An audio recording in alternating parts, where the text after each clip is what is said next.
किसी ने क्या खूब कहा है, नेकी करते वक्त बदले में कोई उम्मीद मत रखो, क्योंकि अच्छाई या नेकी का बदला इंसान नहीं, रब देगा।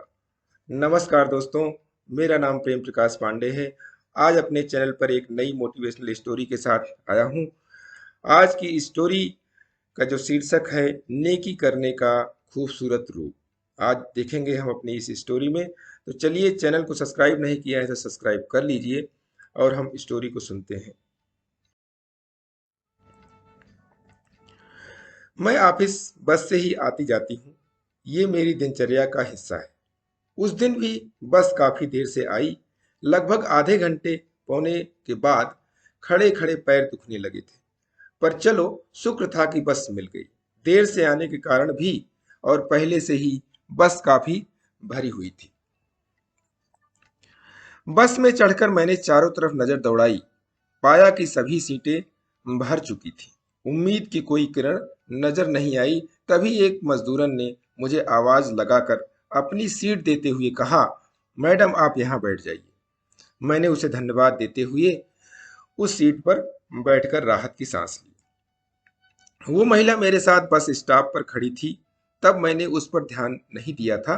कुछ देर बाद मेरे पास वाली सीट खाली हुई तो मैंने उसे बैठने का इशारा किया। तब उसने एक महिला को उस सीट पर बिठा दिया जिसकी गोद में एक छोटा बच्चा था। जो मजदूरन भीड़ की धक्का मुक्की सहते हुए एक पोल को पकड़कर खड़ी थी। थोड़ी देर बाद बच्चे वाली औरत अपने गंतव्य पर उतर गई। इस बार वही सीट एक बुजुर्ग को दे दी जो लंबे समय से बस में खड़े थे।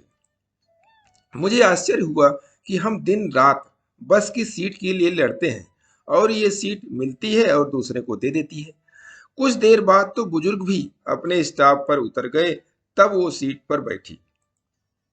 मुझसे रहा नहीं गया तो उससे पूछ बैठी, तुम्हें तो सीट मिल गई थी, एक या दो बार नहीं बल्कि तीन तीन बार, फिर भी तुमने सीट क्यों छोड़ी? तुम दिन भर ईंट गारा ढोती हो, आराम की जरूरत तो तुम्हें भी होगी, फिर क्यों नहीं बैठी? मेरी इस बात का जो जवाब उसने दिया उसकी उम्मीद मैंने कभी नहीं की थी। उसने कहा, मैं भी थकती हूँ, आपसे पहले स्टॉप पर खड़ी थी, मेरे भी पैरों में दर्द होने लगा था। जब मैं बस में चढ़ी थी तब यही सीट खाली थी। मैंने देखा कि आपके पैरों में तकलीफ होने के कारण आप धीरे धीरे बस में चढ़ी।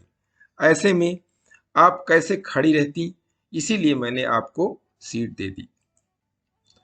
उस बच्चे वाली महिला को सीट इसलिए दी, उसकी गोद में छोटा बच्चा था जो बहुत देर से रो रहा था। उसने सीट पर बैठते ही सुकून महसूस किया। बुजुर्ग के खड़े रहते मैं कैसे बैठती, सो उन्हें दे दी। मैंने उन्हें सीट देकर ढेरों आशीर्वाद पाए।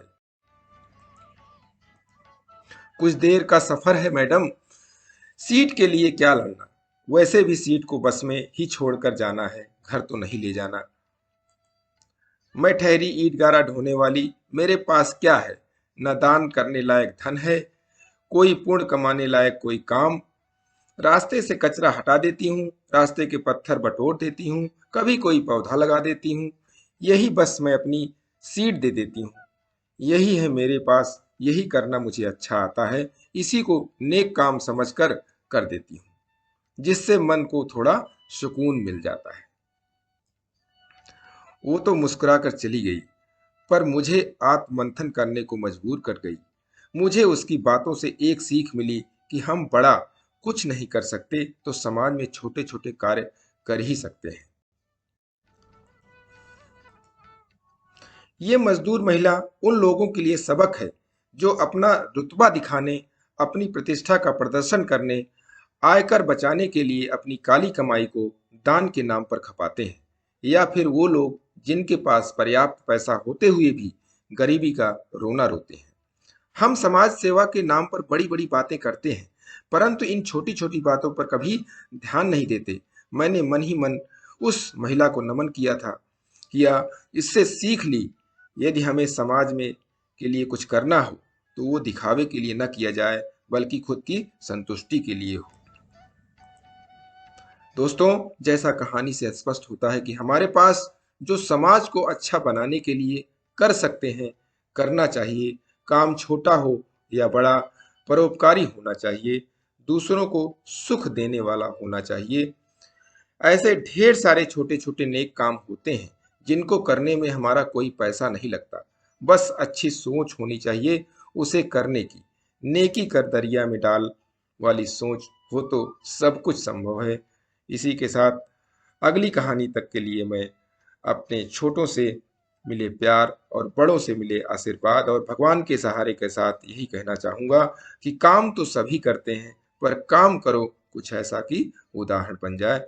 दोस्तों, स्टोरी अच्छी लगी तो लाइक कर दीजिए, अपने इष्ट मित्रों में शेयर कर दीजिए, और अभी तक चैनल को सब्सक्राइब नहीं किया सब्सक्राइब कर दीजिए। Please press bell icon for नई नई मोटिवेशनल स्टोरी के लिए। धन्यवाद।